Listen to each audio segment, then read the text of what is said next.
হেই everyone, চলেন আজকে আপনাদেরকে নিয়ে যাই চরে বন্ধুবান্ধব নিয়ে আড্ডা দেওয়া এবং জাল নিয়ে মাছ শিকার করার কিছু মুহূর্ত দেখিয়ে নিয়ে আসি।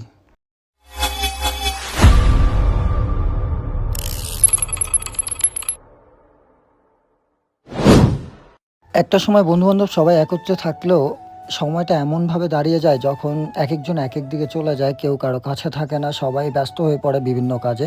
তো যখন বন্ধুবান্ধব সবাই আবার একত্রিত হতে পেরেছি, তাই আজকে সবাই মিলে যাচ্ছি চরে মাছ শিকার করব। মাছ শিকার করার সরঞ্জাম জাল নিয়ে নিয়েছি এবং সেখানে আমরা আড্ডা মারবো, ঘুরবো ফিরবো, চরের সৌন্দর্য উপভোগ করব। তো আমাদের সাথেই থাকবেন এবং আমরা যাব আমাদের খুব কাছের বাংলা বাজার থেকে ইকো পার্কের অপোজিট সাইডে যে চর আছে সেই চরে। আমরা অলরেডি চলতে চলতে ইকো পার্কে চলে আসছি। এখানে কিছুক্ষণ আমরা বসে আড্ডা মারবো, কারণ আমাদের চরে যেতে হলে নৌকার প্রয়োজন। নৌকা আমরা যাকে ভাড়া করেছি তিনি এখনও এসে পৌঁছায়নি, তার জন্য আমরা ঘাটে অপেক্ষা করছি। ইতিমধ্যে কাকা চলে আসছে এবং কাকার নৌকায় চড়ে আমরা চলে যাব একদম চরের দিকে। আর চরের দিকে যাওয়ার সময় পিছন দিকে ইকো পার্কটাকে খুব ভয়ঙ্কর সুন্দর লাগছিল। এই ইকো পার্ক আমাদের ভোলার অন্যতম জনপ্রিয় পর্যটন স্পট। অনেক দর্শনার্থী এখানে আসে, শুক্রবারে অনেক লোকজন এখানে দেখা যায়। আমাদের ছোট ডিঙ্গি নৌকা নদীর বুক চিরে, তেঁতুলিয়া নদীর বুক চিরে আস্তে আস্তে এগিয়ে যাচ্ছে চরের দিকে এবং নৌকা চলতে চলতে আমরা একদম চলে আসি চরের পাশে। এইখানে আমরা নেমে যাব। নেমে যাওয়ার পরে এই সাইডটা ধরে এগিয়ে যাব এবং জাল মারতে থাকবো, দেখি আমরা কি পরিমাণে মাছ পাই। সত্যি বলতে চরে মাছ ধরাটা জাস্ট একটা বাহানা, যেটা ছিল আমরা যেহেতু বন্ধুবান্ধব সবাই একত্রিত হতে পেরেছি, এখানে কিছু ছোট ভাইও ছিল, তাদেরকে নিয়ে আসছে সাথে।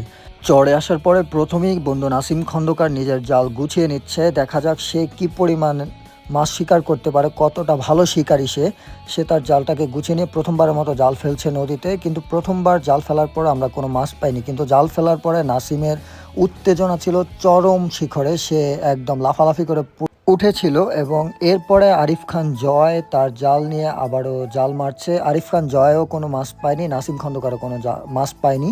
যদিও আমাদের মাছ শিকার করাটা মূলত একটা জাস্ট বাহানা ছিল, আমরা শুধু এসেছি সবাই মিলে একত্রিত কিছু সময় কাটানোর জন্য।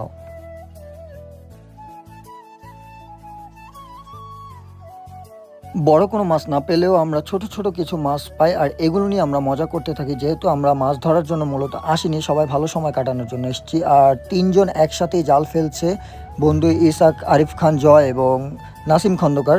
অনেকক্ষণ জাল ফেলার পরও আমরা কোনো মাছ পাইনি, কিন্তু তারা অনবরত জাল ফেলে যাচ্ছে আর আমাদের খুব ভালো একটা সময় কাটছিল এই চরের মধ্যে।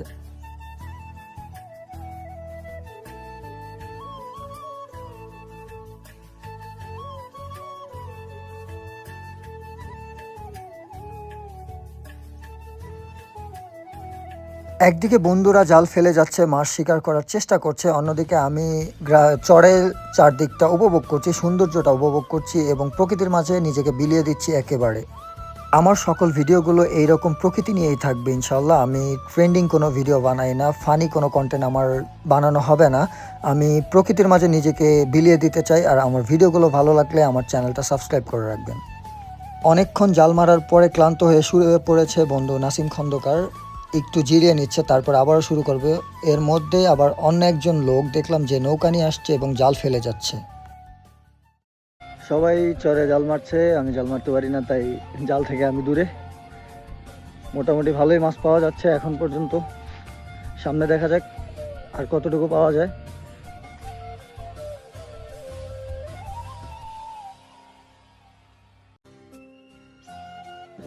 চরে মাছ শিকার করতে আসা জাস্ট একটা বাহানা। মেন উদ্দেশ্য হচ্ছে যে বন্ধুবান্ধব সবাই যখন একসাথে গ্রামে আসছি, তাই সবাই একসাথে একটু সময় কাটানো এবং আবার সবাই যে যার মতো চলে যাবে। কখন আবার একত্রিত হতে পারি জানি না, তাই হয়তো একটা বাহানা নিয়ে, মাছ ধরার বাহানা নিয়ে চরে আসা। আর এই চরের মনোরম পরিবেশ দেখার পরে আপনাদেরও মনে একটা মহিষের পাল দেখা যাচ্ছে, যদিও ভয় পাচ্ছি তাই কাছাকাছি যাচ্ছি না। আর আমাদের ভোলা যেহেতু মহিষের দধির জন্য বিখ্যাত, আর বেশিরভাগ মহিষের দুধের যোগান এই চর থেকেই হয়। এই যে পিছনে একটা মহিষের পাল দেখা যাচ্ছে।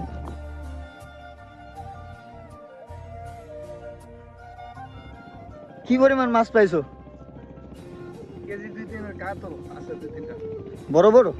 এরকম পরিবেশগুলো আপনাকে উপভোগ করতে হলে অবশ্যই গ্রামে আসতে হবে। আর শহরে বসে ইট পাথরের ঘেরা দালান কোঠায় বসে আপনি এরকম পরিবেশ দেখতে পারবেন না। এইরকম পরিবেশগুলো একমাত্র গ্রামেই থাকে, আর গ্রামের ছেলেরা এইসব খুব মন ভরে উপভোগ করতে পারে। এই চরে আসার পরে সবচেয়ে বেশি সুন্দর মনোরম দৃশ্য ছিল এইটা, এই চরের হাঁসের পালগুলো। চরে আসার পরে মাছ শিকার করতে করতে, চরের সৌন্দর্য উপভোগ করতে করতে আমরা সবাই টায়ার্ড।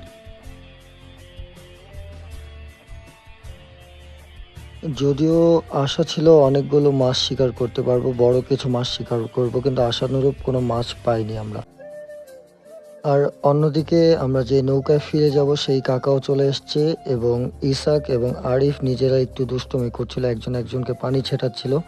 আর বলতে বলতে নৌকা আবারও ইকো পার্কের এই সাইডে চলে আসে, আর আমাদের ভোলা জেলার অন্যতম পর্যটন কেন্দ্র ইকো পার্ক। তো আজকের মতো বিদায় নিচ্ছি, আল্লাহ হাফিজ।